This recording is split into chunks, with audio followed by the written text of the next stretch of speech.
Group CEO of ANSA McAL, Anthony Sabga III, says its acquisition pipeline is worth over $3 billion.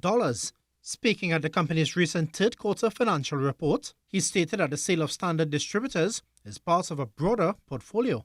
There are no acquisitions that are imminent enough for us to announce, but as I've said and I ongoingly say, our group is courting well over $3 billion in acquisition. Now, we're not going to close all $3 billion, but our acquisitive pipeline is quite substantial.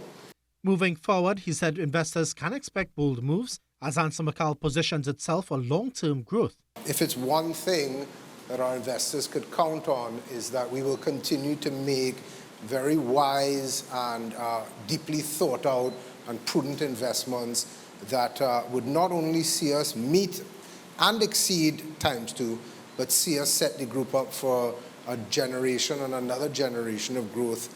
ANSA McAL also confirmed that its deal to sell Standard Distributors is in its final stages and will close before year-end.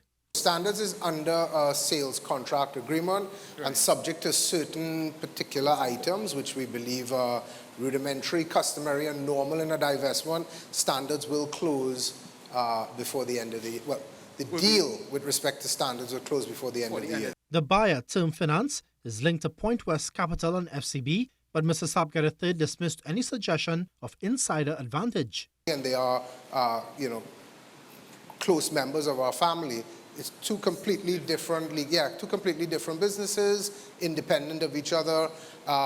Standards, as with any practice of divestment, we would have gone through a very detailed, very rigorous market sounding.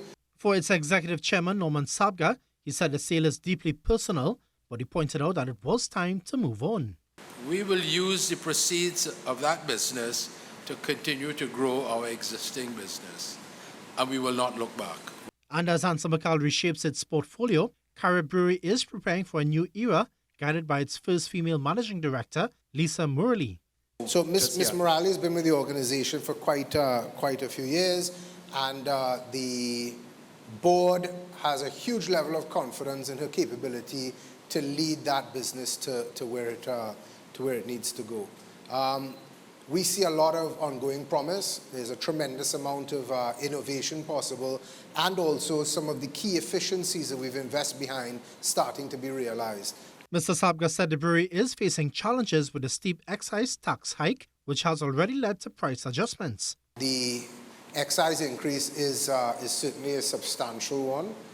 It is one larger than that at least any of us have seen in the recent future, and it is to be seen how well our market can absorb that and absorb it in a manner that generates both the revenues for the country in the manner in which they intend to, and also in a way that sustains the entire ecosystem that guarantees and delivers those revenues to the government.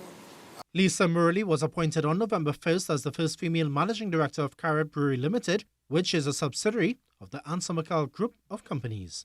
I am Sunil Lalla with your TTT News Business Insight.